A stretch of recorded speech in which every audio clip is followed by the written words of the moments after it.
Olá, olá, futuros linguistas! Esse é o nosso 15º vídeo sobre a teoria X-barra da gramática gerativa. Nos últimos vídeos, nós falamos sobre a estrutura da oração, sobre a hierarquia da oração e falamos sobre as categorias funcionais, as categorias gramaticais que dominam o sintagma verbal e fazem parte dessa hierarquia da sentença. Nós ainda temos algumas coisas para falar sobre esse tema, mas vamos fazer uma pausa nesse momento com relação à estrutura oracional e voltar para a estrutura dos sintagmas não oracionais, dos sintagmas nominais. Quando nós tratamos dos sintagmas nominais, nós ignoramos a presença dos artigos. Nós explicitamente deixamos de lado os artigos, falando que voltaríamos a esse tema em outro momento. Nesse vídeo nós vamos ver como é que os determinantes, como é que os artigos se relacionam com o sintagma nominal e como é que nós vamos representá-los numa estrutura arbórea. Antes de começar, dê um like no vídeo, se inscreva no canal e, se for do seu interesse, participe do nosso canal no Telegram ou do nosso grupo no Signal. Continuando então, a nossa pergunta é: qual é o status dos artigos, o status dos determinantes em relação aos nomes com os quais eles se combinam? Primeira coisa que nós podemos perceber é que os artigos não são argumentos do nome. Em expressões como uma casa, a invasão de Roma, a privatização dos Correios, uma não é um argumento de casa, não é o agente, não é o paciente de casa. A não é agente nem paciente de invasão. A não é agente nem paciente de privatização. Os, em relação a Correio, não é um agente ou um paciente, não é um participante do evento. Então, não faz sentido classificar os artigos como complementos nem como especificadores. Mas poderíamos pensar que eles são adjuntos. Tradicionalmente, na análise sintática da gramática tradicional e na análise sintática de outras teorias linguísticas, como no estruturalismo, os artigos são classificados como adjuntos, como modificadores, assim como os adjetivos, assim como os sintagmas preposicionados. Só que nós também não deveríamos classificar os artigos apenas ou meramente como adjuntos, como modificadores do nome, porque os adjuntos são categorias lexicais. Eles contribuem com informação lexical e os adjuntos são recursivos. Você pode colocar 2, 3, 4 adjetivos modificando o nome. E os determinantes, os artigos, não são recursivos. Nós não usamos vários artigos modificando o nome. O artigo é apenas um só. E os artigos não são uma categoria lexical, eles são uma categoria gramatical. Eles codificam uma informação gramatical sobre o sintagma nominal. Eles codificam a definitude do sintagma nominal e, nesse aspecto, nós devemos pensar que o artigo está em relação ao nome, assim como o tempo está em relação ao verbo. Assim como o verbo auxiliar dá uma propriedade gramatical de tempo ao sintagma verbal, o artigo dá uma categoria gramatical, uma informação gramatical de definitude ao sintagma nominal. Então, com base nisso, a nossa hipótese, a nossa proposta dentro da gerativa é que os artigos, os determinantes, são um núcleo de uma categoria gramatical. E essa categoria gramatical toma o NP como seu complemento. Assim como nós vimos que o tempo é o núcleo de uma categoria gramatical TP, que toma o VP, o sintagma verbal, como seu complemento. Então, a representação disso seria como vocês veem na tela. Nós estamos propondo a existência de um sintagma determinante, um DP, Determinate Phrase. Esse determinante toma o NP como seu complemento, projetando assim um D', uma projeção intermediária, e depois esse DP pode ter um especificador. Nesse caso aí nós não temos o especificador, então o D' projeta um DP. E essa é a ideia de que todos os sintagmas nominais são complemento de um artigo, de um determinante, de uma categoria determinante, como vocês veem na tela. Então, o NP está dentro do DP. Isso quer dizer que todos os NPs que nós vimos até o momento, nos 14 vídeos anteriores, na verdade, devem ser considerados DPs, devem ser considerados sintagmas nominais dentro de sintagmas determinantes, como vocês veem na tela. Vamos ver isso, então, em mais exemplos.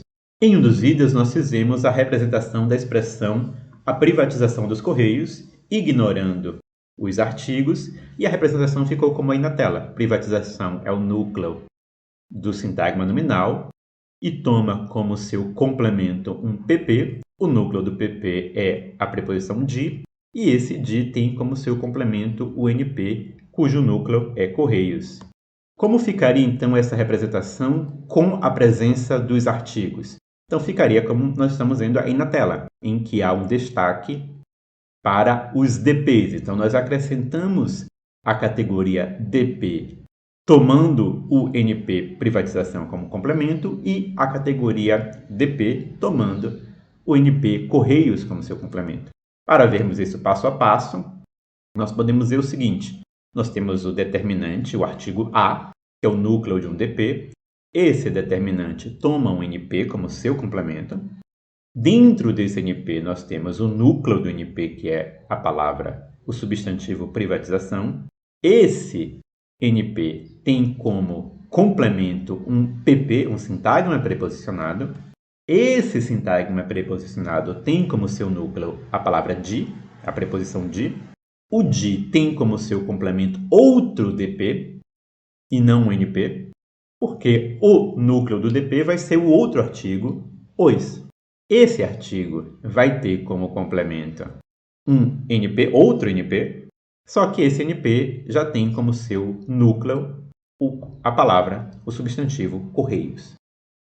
Na tela vocês podem ver uma comparação entre a representação anterior, sem colocarmos o DP, e a representação nova, com o DP dominando cada NP que aparece na estrutura.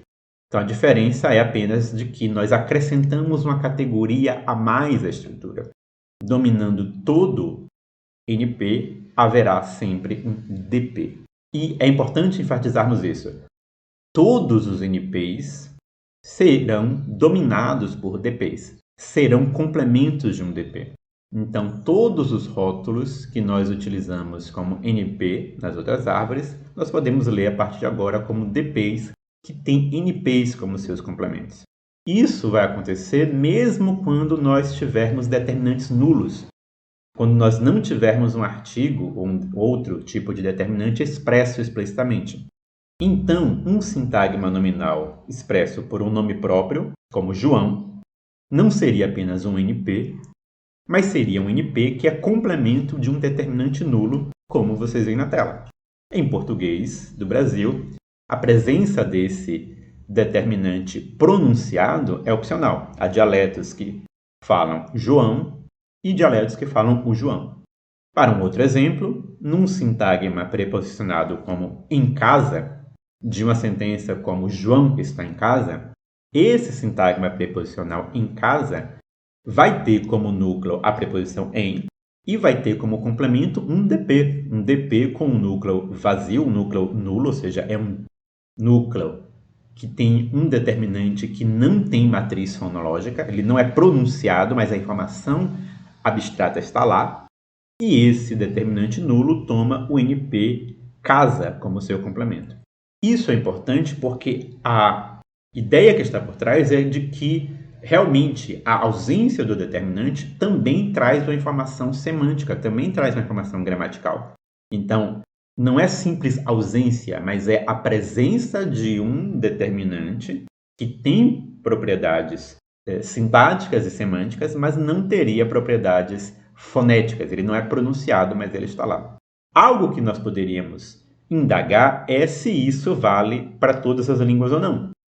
A princípio, isso valeria para todas as línguas. Então, mesmo línguas como o latim, o russo e outras línguas que não têm artigos, também teriam, na representação dos seus sintagmas nominais, um DP, só que esse DP com núcleo vazio. Só que, dentro da teoria gerativa, até existem autores que defendem que não. Essa ideia de um determinante vazio, ela é válida, na visão deles, para línguas que possuem artigos, então a língua como o português, que possui artigos, quando o artigo não estiver expresso, nós devemos assumir que há um artigo nulo, um artigo não pronunciado. Mas em línguas como o latim e russo que não possuem nenhum artigo, talvez seja o caso de que essas línguas funcionem diferente, e de que essas línguas realmente não tenham a categoria DP e tenham apenas um NP puro, sem ser dominado por um DP. Nesse caso, a ideia é de que essas línguas vão ter algum tipo de diferença sintática e semântica nas estruturas nominais. As estruturas nominais de línguas como o latim e o russo vão ser diferentes, vão ter informações e propriedades gramaticais diferentes pela ausência da categoria DP. Mas essa é uma hipótese. O que é assumido mais amplamente é que, a menos que existam evidências em contrário, nós devemos assumir que todos os NPs são complementos de DPs, são complementos de um determinante. Nesse vídeo nós vamos ficar por aqui. Até a próxima e Deus abençoe vocês.